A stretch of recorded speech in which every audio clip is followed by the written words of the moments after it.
Hello guys. So this was quite a difficult position to draw. It was, her face was practically turned the whole way around, as you can see from her neck.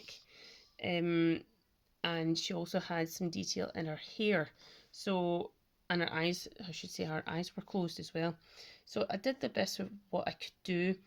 I heavily utilised geometric um, methods purely because of the different shapes that were, like, the muscles were getting pulled round. So I used those, and between number one and number two, I feel like I was able to capture the reference photo from that. And for those that don't know, I this is how I've been able to learn very quickly and how to utilize different learning methods, not just for drawing, but for anything really, any sort of topic.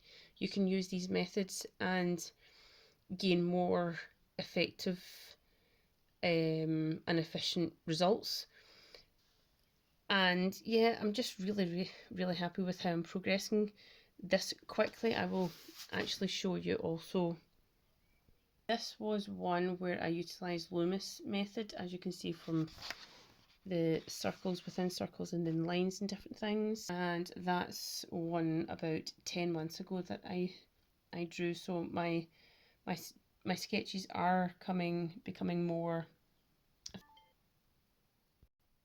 yeah, so more effective. And number three, I mean, I do have days where my sketches are not working out, and there's some where all three will not work out, just either for whatever reason.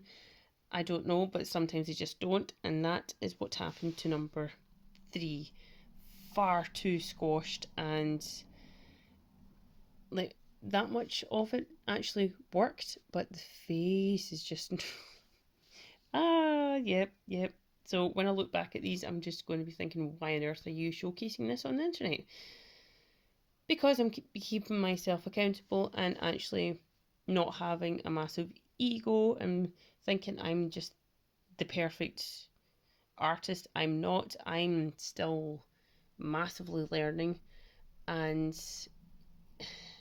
yeah, any learning experience I can get, then I'm grabbing that, because yes, I want to be a really good artist and a very effective and proficient artist, one that I've always wanted to be. So yes, if let me know what you think, and I shall get back to you. Thanks guys.